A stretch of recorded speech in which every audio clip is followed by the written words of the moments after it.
Hare Krishna everyone and welcome back to another beautiful video. তো আজকের ভিডিওটা এখান থেকে শুরু করছি। আজকে হলো আগস্টের 14 তারিখ আর আজকে আমাদের 6 মাস কমপ্লিট হচ্ছে। তো দেখতে দেখতে কিভাবে যে 6 মাস কেটে গেল কিছুই বুঝতে পারলাম না। মানে এখনো আমি যদি ভাবি আমার মনে হচ্ছে যে আরে সেদিনই তো বিয়ে করলাম, মানে মনে হয় যে আরে 1 মাস আগেই তো বিয়ে করলাম, কিন্তু রাগারাগি ভালোবাসা ঝগড়া সবকিছুর মাঝখান দিয়ে 6 মাস কেটে গেছে। তো মানে বোঝাই যায় না এখন সময় কিভাবে কেটে যায়। তো যাই হোক, আজকের ফুল দিন কি করি তোমাদের সঙ্গে শেয়ার করব। তো ভিডিওটা শেষ অবধি দেখতে থাকো, আশা করি তোমাদের খুব ভালো লাগবে। আর হ্যাঁ, অবশ্যই মনে করে ভিডিওতে একটা লাইক করে দিও। আর যারা যারা আমার চ্যানেলে নতুন সাবস্ক্রাইবার, যারা আমার নতুন মানে ভিডিওগুলো দেখো, তাদের সবাইকে অনেক ভালোবাসা। আর যারা সবসময় দেখো প্রথম থেকে আছো, মানে তাদেরকে আরও ভালোবাসা। তো চলো বেশি কথা না বলে ভিডিওটা শুরু করা যাক। কালকে তোমাদের দাদা বাজার থেকে নিয়ে এসেছিল লাউ, আর এই লাউ দিয়ে সকালবেলা শুরু করে দিয়েছি লাউ ডাল করা, কারণ বরমশাই বলে গেছে সে লাউ ডাল খেতে চায়। আর লাউ ডাল তোমাদের কার কার ভালো লাগে অবশ্যই কমেন্ট করে জানিও। আমার তো ভীষণ ভালো লাগে। সবজির মধ্যে লাউটা কিন্তু আমার খুব প্রিয় জিনিস। ছোটবেলা থেকে নিরামিষের দিনে যখন দিদা শুক্তো ডাল বানাতো উচ্ছে আর এই লাউ দিয়ে আর লেবু পাতা দিয়ে, জাস্ট অমৃত লাগতো। এছাড়াও আরেকটা জিনিস তৈরি করতো, ঝিরিঝিরি করে লাউ কেটে তার মধ্যে ডাল ছিটিয়ে তারপরে ডালের বড়ি দিয়ে ধনেপাতা দিয়ে একটা সবজি বানাতো, ওটাও জাস্ট দারুণ লাগতো, দারুণ। তাই আজকে যখন ঘরে লাউ রয়েছে, সকালবেলা তো লাউ ডাল করছি, দুপুরবেলা ওই সবজিটা করব। আর এখন দেখতেই পাচ্ছ আমি পটল ছাড়াচ্ছি। তার আগে আলুগুলো ছাড়িয়ে নিয়েছি আর ভালো করে ধুয়ে নিয়েছি। এগুলো দিয়ে ঝিরিঝিরি করে আলু কাটবো আর ঝিরিঝিরি করে পটল কেটে ভাজা করব। আমার তো ডালের সঙ্গে আলু ভাজা বেশ ভালো লাগে। আর তোমাদের দাদার জন্য আরেকটা জিনিস বানাবো, সেটা হলো টমেটো আর ধনেপাতা দিয়ে একটা চাটনি। একদিন হুট করে কি মনে হয়েছিল, ওই চাটনিটা তৈরি করেছিলাম, যেটা গরম ভাতের সঙ্গে খেতে জাস্ট দারুণ লাগে। আর তোমাদের দাদার তো এত পছন্দ হয়েছে, আমাকে এখন প্রায় বলে ওই চাটনিটা বানিয়ে দাও, গরম ভাতের সঙ্গে খাবো। তাই সকাল সকাল ওটা আজকে তৈরি করব। আর আমি নতুন একটা কুকিং চ্যানেল খুলেছি, তোমরা সবাই জানো, কৃতিকার হেসেল বলে, সেটা সবাই সাবস্ক্রাইব করে দিও। যারা নিরামিষের দিন কনফিউজড হয়ে যাও কি রান্না করবে কিভাবে করবে, আমি ওটার মধ্যে মায়াপুরের ভেজ রেসিপি আর ঠাকুরবাড়ির বিভিন্ন রকম ভেজ রেসিপির ভিডিও দেবো। তো সবাই তাড়াতাড়ি করে 500 সাবস্ক্রাইবার করে দাও। 500 সাবস্ক্রাইবার কমপ্লিট হয়ে গেলেই আমি আমার ফার্স্ট ভিডিও দেবো। আর এরপর থেকে কৃতিকার হেসেলে কিন্তু পার সানডে একটা করে নতুন ভেজ রেসিপি এসে হাজির হয়ে যাবে তোমাদের সামনে। আর এখানে দেখো আমি বাইরে গিয়ে লেবু পাতা নিয়ে এসেছি, এটা গন্ধরাজ লেবু পাতা। আর গন্ধরাজ লেবু পাতা ডালে পড়লে কিন্তু ডালের যে গন্ধ আর তার সঙ্গে যে ফ্লেভার, দুটোই চেঞ্জ হয়ে যায়। আর এমন ডাল সকাল সকাল গরম গরম ভাতের সঙ্গে জাস্ট অসাধারণ লাগে। তো বন্ধুগণ, ডাল রান্না করা তো আমার কমপ্লিট, আর আলু ভাজা আর যে চাটনির কথা বলছিলাম সেটাও আমার কমপ্লিট। এখন আমি ভগবানের ভোগের থালা রেডি করে ভগবানকে ভোগ লাগাবো। তারপরে আমি 10 মিনিট বসে থাকবো। তোমাদের দাদাও কিন্তু এর মধ্যে চলে আসবে সকালবেলার প্রসাদ পেতে। আর এই সব কিছুর মাঝখানে আমি একটু নিজের বিজনেসটাও দেখছিলাম। আমার মায়াপুর বাজার বলে পেজ আছে ঘাগড়ির, তোমরা তো জানোই, সেটা নতুন কি অর্ডার আছে, কোন মালগুলো আটকে রয়েছে, যাচ্ছে না, কি কারণে যাচ্ছে না, সব কিছু চেক করছিলাম। আর চলো খাওয়া দাওয়া করে তারপরে তোমাদের সঙ্গে আবার গল্প করছি, আবার কথা বলছি, আবার বাকিটা শেয়ার করছি। তো দেখতেই পাচ্ছ খাওয়া দাওয়ার পরে বাইরে বেরিয়ে গেছি। তোমাদের দাদা আবার চলে যাচ্ছে তোমাদের দাদার অফিসে। আর আমি বললাম আমাকে একটু নিয়ে চলো, তো আমাকে মার্কেটে একটা দোকানের সামনে নামিয়ে দেবে। তো আমাকে সে বহুবার প্রশ্ন করছে যে কি কারণে যাচ্ছ, কি আনবে, ঘরে তো সব কিছু আছেই, কি দরকার, কিন্তু তাকে বলা যাবে না, আমি দোকানে গিয়ে তোমাদের বলছি। তো আমি এসেছি এখন একটা শপে, মানে আমাদের বাড়ির সামনেই একটা শপ আছে, ওখানে এসেছি। এখান থেকে আমি নেব ক্যান্ডেল।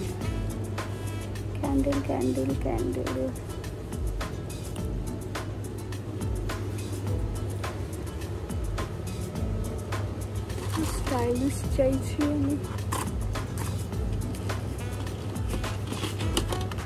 এটা ম্যাজিক ক্যান্ডেল।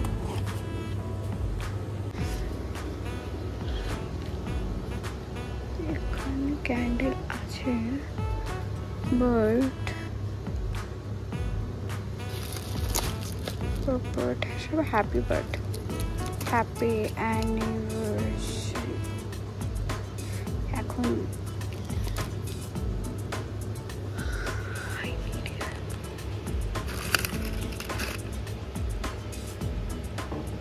যা যা জিনিস নেওয়ার সেগুলো আমি নিয়ে নিয়েছি, নিয়ে ঘরের দিকে চলে যাচ্ছি। আর দোকানে এত কিছু হাতে হয়ে গিয়েছিলো দেখে আর ভিডিও করতে পারিনি, দেখাতে পারিনি। ঘরে গিয়ে দেখাবো কী কী নিয়েছি। মোটামুটি এখানে আর কত কিছুই বা পাওয়া যায়, যা পাওয়া যায় তার মধ্যে যেগুলো তোমাদের দাদা পছন্দ করে সেই সব জিনিসের মধ্যেই বেছে বেছে নিয়েছি। তো ঘরে যাই, গিয়ে তোমাদেরকে দেখাচ্ছি দাদা। তো বন্ধুগণ চলে এসছি ঘরে, আর একটু রোদের থেকে আসার পরে আমার অবস্থাটা দেখো, মনে হচ্ছে এক্ষুনি পড়ে যাব মাটিতে। সত্যি কথা বলতে আমার নিজেরও হাসি পাচ্ছে যে অনেকে হয়তো ভাববে যে দিদি 6 মান্থের আবার কি সেলিব্রেশন হয়। অ্যাকচুয়ালি ছোট ছোট জিনিস আর এই ছোট ছোট মেমোরিগুলোই সবসময় জীবনের সঙ্গে থাকবে। তার জন্য ভাবলাম আজকের দিনটা একটু মনে রাখার জন্য, যে না বিয়ের প্রথম বছর 6 মান্থে যখন এরকম কমপ্লিট হয়েছিল তখন এই জিনিসটা করেছিলাম, জাস্ট একটা মেমোরি রাখার জন্য, আর একটু আমার ডিয়ারেস্ট হাজবেন্ডকে একটু স্পেশাল ফিল করানোর জন্য। এইটুকু তো করাই যায়, তাই না? তো আমি আদৌ জানি না যে খুশি হবে না আমাকে বকবে, সেই রিয়াকশানটা দেখার জন্য তোমরা ভিডিওটা কন্টিনিউ দেখতে থাকো। আর যেগুলো নিয়ে এসেছি তার মধ্যে রয়েছে ফ্রুটস খেতে ভালোবাসে, যেরকম অ্যাভোকাডো বলছি কেন, ড্রাগন ফ্রুট, আম, আর এই কালো আঙুর খেতে খুব ভালোবাসে। আম তো তোমরা জানোই, ভিডিওতে শুনেছো অনেকবার, তোমাদের দাদা আম খেতে খুব ভালোবাসে। তারপরে নিয়ে এসেছি গোলাপ, যেটার প্রতি তার কোনো ইন্টারেস্ট নেই, তবুও নিয়ে এসেছি। আর নিয়ে এসেছি হলো এই বাটারি পপকর্ন, কারণ পপকর্ন জাতীয় জিনিস খেতে ভালোবাসে, পপকর্ন খেতে খুব ভালোবাসে, চিজ পপকর্ন, হ্যাড্ডা ব্যাড্ডা। আর একটা লেজ নিয়ে এসেছি, একদম সিম্পল যে লেজটা হয়। আর আমুলের 2টো ড্রিঙ্ক নিয়ে এসেছি, চকলেট নিয়ে এসেছি, যেটার মধ্যে তার কোনো ইন্টারেস্ট নাই, তাই ভাবলাম যে বেশি চকলেট এনে লাভ নেই, আমারও চকলেট খাওয়া বারণ। আর ক্যান্ডেল পাচ্ছিলাম না বলে এই ক্যান্ডেলই নিয়েছি। এবার ভাবছো ক্যান্ডেল কেন নিয়ে এসছো, তাই না? ক্যান্ডেল নিয়ে এসেছি কারণ একটা ছোট্ট মিনি কেক অর্ডার করেছি মায়াপুরেরই একটা বোন, বলতে পারে একটা মাতাজি থেকে। তো জানি না কেমন বানায়, আমাকে তো 2-1জনও সাজেস্ট করলো, যে অনেকবারই করেছে যে ওর থেকে একবার কেক নিয়ে দেখিস। তো নিয়ে দেখি কেমন হয়, যদি ভালো হয় সেটা তো অবশ্যই তোমাদেরকে বলবো, আর যদি খারাপ হয় সেটাও আমি বলবো। আমি জেনুইন সবসময় সব কিছু রিভিউ দেওয়ার চেষ্টা করি। তোমরা যারা মায়াপুরে থাকো বা যারা ঘুরতে আসো, যদি কেক লাগে, যদি ভালো হয় মেনশন করে দেবো, অবশ্যই ওর থেকে তোমরা নিতে পারো। তো ভিডিওটা শেষ অবধি দেখতে থাকো, ভালো লাগলে অবশ্যই চ্যানেলটাকে সাবস্ক্রাইব আর ভিডিওটার মধ্যে একটা লাইক করে দিও। তো চলো, আর কি 11:30 বাজে, আর আধা ঘন্টার মতন রেস্ট নেব, আবার 12টা 12:30 থেকে আবার দুপুরে রান্নাবান্না করব।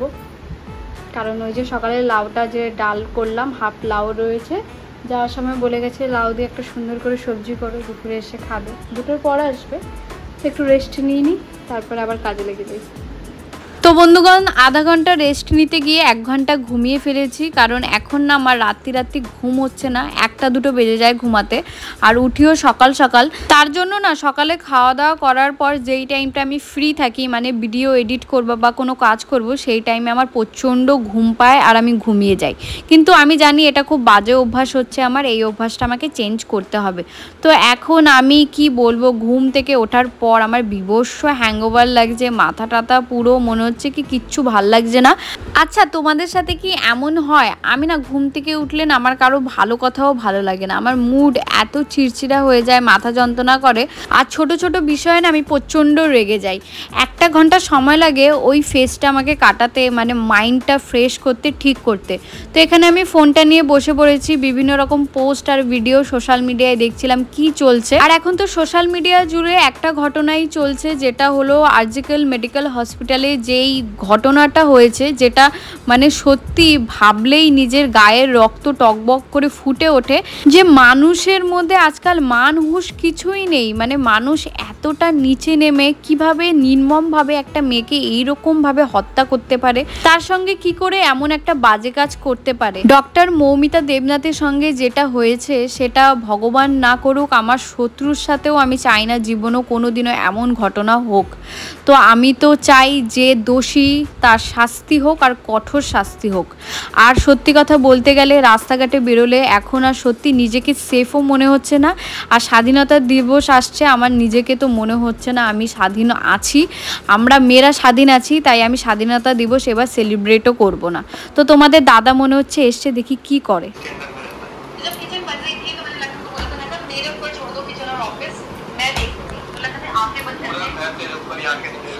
मैंने कुछ भी नहीं करा है यहाँ पे, मुझे जब जाता जब पता चलता कि देखो ये हो गया, आके मैं देख लेता हूँ। मैं तो appreciate करता हूँ। इस किचन के लिए मुझे बहुत appreciation चाहिए। না আমাকে বন্ধু দিয়েছে তোমাকে দেওয়ার জন্য। কে দিয়েছে? তোমার বন্ধু আমাকে দিয়েছে কি কারণ? আমাকে কি ভালোবাসে? আমার সমাজ পূর্ণ হয়েছে তাই। কিসের চমাস পূর্ণ হয়েছে?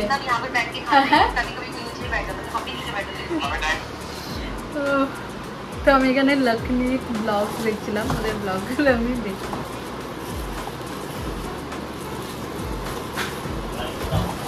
হ্যাঁ তাড়াতাড়ি খেতে দাও, তুমি আগে চেঞ্জ তো করো। না না চেঞ্জ করব না, আমি যাবার পর। Thank you. মানুষ গোলাপ খুলে দেয়, আমার হাজবেন্ড আমাকে প্যাকেট শুদ্ধ দিয়ে দেয়।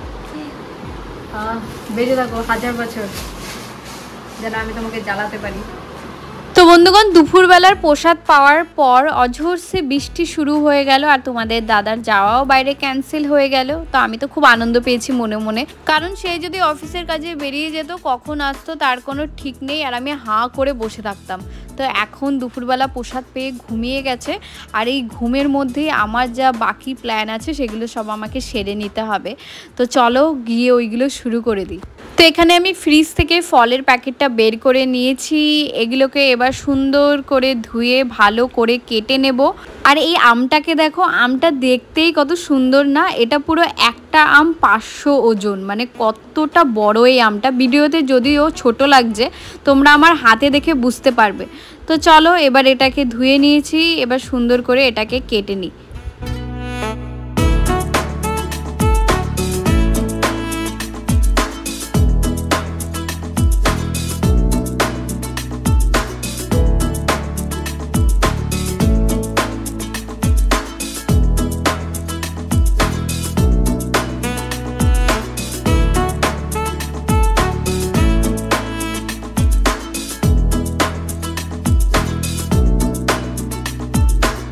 তো এই যে দেখো বন্ধুগণ, আমার ফল কাটা কমপ্লিট। আর কেমন লাগছে দেখতে, বেশ কালারফুল লাগছে না? আর ড্রাগন ফ্রুটগুলো এত কালারিং, মানে এত সুন্দর লাগছে দেখতে, বলার মতন নয়। তো এবার চলো বাকি জিনিসগুলো সাজিয়ে নিই। তো এই যে একটা প্লেট নিয়ে নিয়েছি, যেগুলোর মধ্যে চিপস, চকলেট এগুলো দিয়ে দেব। আর এগুলো সাজাতে সাজাতে মনে হয় কেকটাও নিয়ে চলে এসছে। তো যাই গিয়ে কেকটা নিয়ে নিই, দাঁড়াও, তারপরে তোমাদের দেখাচ্ছি কেমন কেক অর্ডার করেছি। আর আমি নিজেও দেখবো ডিজাইনটা এক্স্যাক্টলি আমি যেরকম করেছি তেমন হয়েছে কিনা, কারণ এইসব কেকের দিকে না আমি আবার খুব চুজি, মানে আমি সবসময় কেক বানাই নিজের পছন্দে, আর ডিজাইন এক্স্যাক্টলি না হলে আমার আবার ভালো লাগে না। তো চলে এসছে কেক, তো এবার দাঁড়াও খুলে তোমাদেরকে দেখাই। তো এই হলো কেক, এটা হলো একটা মিনি কেক যেটার প্রাইস পড়েছে 250 টাকা। আর ডিজাইনটা এক্স্যাক্টলি আমি যেমন চেয়েছিলাম ততটা তেমন আসেনি, বাট এটাও খারাপ লাগছে না, ঠিক আছে। আর আমি সাইডের এই বক্সটা একটু কেটে দিচ্ছি, কারণ এটার মধ্যে যেহেতু ক্রিমগুলো আস্তে আস্তে ভরে গেছে, তো একটু দেখতে একটু বেশ খারাপ লাগছিল, যার জন্য আমি এটাকে সরিয়ে দিলাম কেটে। আর যেহেতু ডিজাইনটা এক্স্যাক্টলি সেম আসেনি, তো আমি ভাবছিলাম এটার মধ্যে একটু চেঞ্জেস করব। আমার কাছে এই চকলেট বলগুলো রয়েছে, তো আমি ভাবছি এই চকলেট বলগুলো একটু মিডিলে মিডিলে দিয়ে দেব। তো তোমরা তো দেখছো, তোমরা আমাকে কমেন্ট করে জানিও যে এটা এমনি ভাল লাগছে নাকি চকলেটগুলো বলগুলো দেওয়ার পর এটার মানে আরেকটু সৌন্দর্য বেড়েছে, এটা ভালো লাগছে, কোনটা বেশি ভালো লাগছে আমাকে কমেন্ট করে জানিও। আর ফুল ডেকোরেশন ডান। এই হলো আমার ছোট্ট কিউট একটা সারপ্রাইজ। তো বড়মশাই ঘুম থেকে ওঠার পর আমি তো রিয়াকশন দেখার জন্য জাস্ট আর ওয়েট করতে পারছি না। আর মাঝে সাঝে কিন্তু নিজের বরকেও একটু স্পেশাল ফিল করাতে হয়, কারণ আমরা মেয়েরা চাই আমাদেরকেই স্পেশাল ফিল করা, সেটা নয় ছেলেদেরও মন চায় তারাও একটু স্পেশাল ফিল করুক। তো এই যে গোলাপ হাতে নিয়ে আমি রেডি হয়ে বসে রয়েছি, আর ঘরে শুনতে পাচ্ছি যে ফোন অন করেছে, ফোনে আওয়াজ হচ্ছে, তো আই থিঙ্ক উঠে পড়েছে। তো চলো গিয়ে দেখি।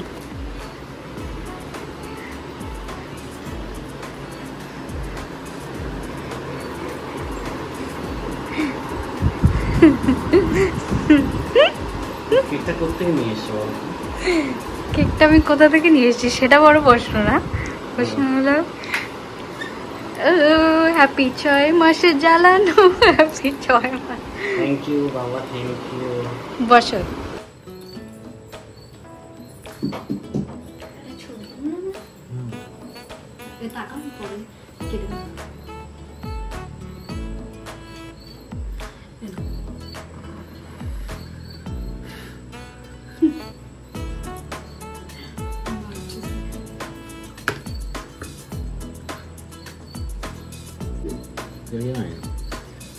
লাগছে বলছে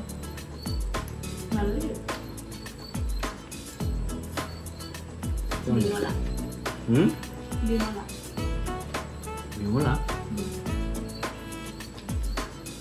তুমি নাম করে করতে চাও দেখো দাও আমাকে দাও ফোন দাও। কেমন লাগলো তোমার সারপ্রাইজ? খুব ভালো লেগেছে। সারপ্রাইজ ভালো হয়েছে কেকটা। রেডি হয়ে নাও, তোমাকে নিয়ে যাবো। সকাল থেকে আমি যখন বলছিলাম আজকে আমাকে ঘুরতে নিয়ে যাবে, হ্যাঁ তখন তুমি বলো না না না। আম খাও, আম তোমার প্রিয় আম খাও। মাঝখান দিয়ে কেটে দিতে হবে কেন? একটা স্লাইস খেয়ে নাও তুমি। তো বরমশাইয়ের বলার সঙ্গে সঙ্গেই রেডি হয়ে গেছি, এমন সুযোগ মিস করা যাবে না। আর ঘুরতে তো মেয়েরা বরাবরই ভালোবাসে, আমিও ঘুরতে খুব ভালোবাসি। তো কেমন লাগছে এই কুর্তিটা পরে আমাকে অবশ্যই কমেন্ট করো। তো চলো, এমনিতে 7টা বাজে, তাড়াতাড়ি বেরিয়ে পড়ি। কিসের হেলমেট? চলো শিগগিরই।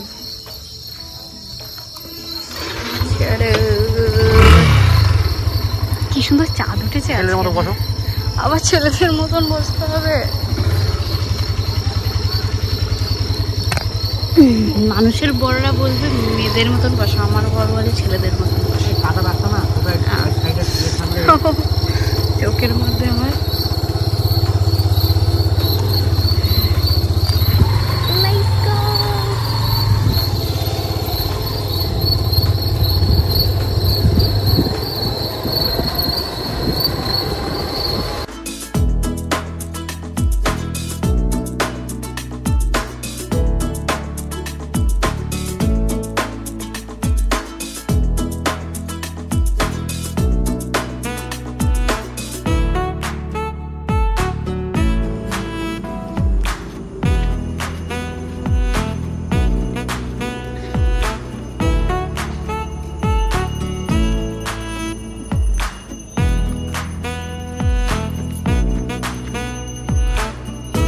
তো আমরা এখন এসেছি হোটেল শ্রী দুর্গা, যেটা রয়েছে কৃষ্ণগড় টু ধুবুলিয়া রোডে। হয়তো আই থিঙ্ক অনেকে এসছো, অনেকে চেনো। তো এই শিব ঠাকুরটাও কিন্তু তোমরা অনেকের রিলসে ভিডিওতে দেখেছো। তো এখন চলো তোমাদেরকে একটু ঘুরিয়ে দেখাই জায়গাটা, তারপরে পাশে রেস্টুরেন্টে যখন যাব তখন তোমাদেরকে দেখাচ্ছি। এটা কিন্তু পিওর ভেজ, এখানে পুরো এই রেস্টুরেন্টটা কিন্তু পিওর ভেজ রেস্টুরেন্ট।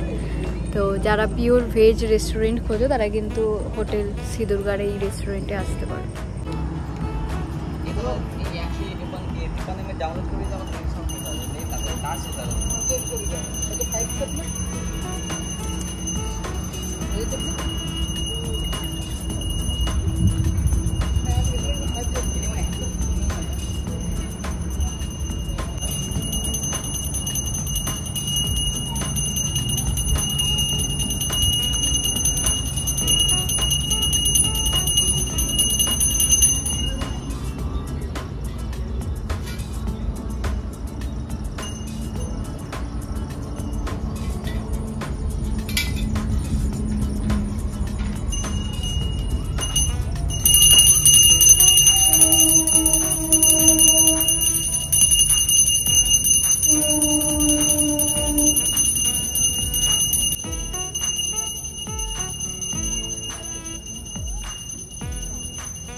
তো ওখানে মহাদেবের দর্শন করার পর আমরা এখন চলে এসেছি হোটেল শ্রী দুর্গার রেস্টুরেন্টে বসার জন্য।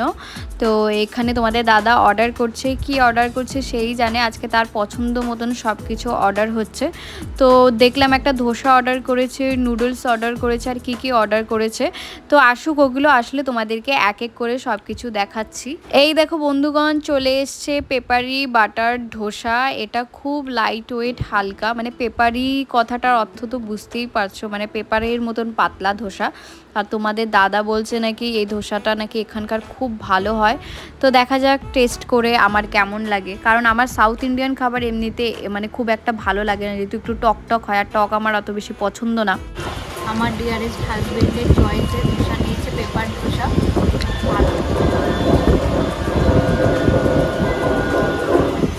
তো তো বন্ধুগণ নেক্সট আমাদের অর্ডারে ছিল এই মিক্স হাক্কা নুডলস আর এই যে পনির চিল্লি। আর আরেকবারও তোমাদেরকে আমি ক্লিয়ার করে বলে দিচ্ছি, এটা কিন্তু পিওর ভেজ রেস্টুরেন্ট। এটা একটা মন্দিরের মধ্যে রেস্টুরেন্ট আর এটা পিওর ভেজ রেস্টুরেন্ট। তো অহেতুক কমেন্ট কেউ করবে না যে দিদি বাইরে গিয়ে কেন খাচ্ছ, এই খাচ্ছ সেই খাচ্ছ, এগুলো প্লিজ কমেন্ট করবে না। তো তোমাদের দাদা এখানে টেস্ট করছে, তো টেস্ট করে সে তো বলছে চাউমিনটাও নাকি খুব ভালো, খুব সুন্দর, আমাদের মায়াপুরের থেকেও নাকি ভালো চাউমিন এটা। তো যাই হোক আমিও টেস্ট করলাম, করে আমারও ভালো লাগলো। আর কোয়ান্টিটি এতটাই বেশি যে আমরা দুজনে ফুল প্লেট চাউমিন খেতে পারলাম না। তো আমরা দুজনে এখন খাওয়া দাওয়া করে হাঁপিয়ে গেছি। তো আজকের ব্লগটা এখানেই শেষ করছি। সবাই ভালো থেকো, সুস্থ থেকো। আর হ্যাঁ, ভিডিওটা ভালো লাগলে অবশ্যই চ্যানেলটাকে সাবস্ক্রাইব আর ভিডিওটা লাইক করে দিও। টাটা।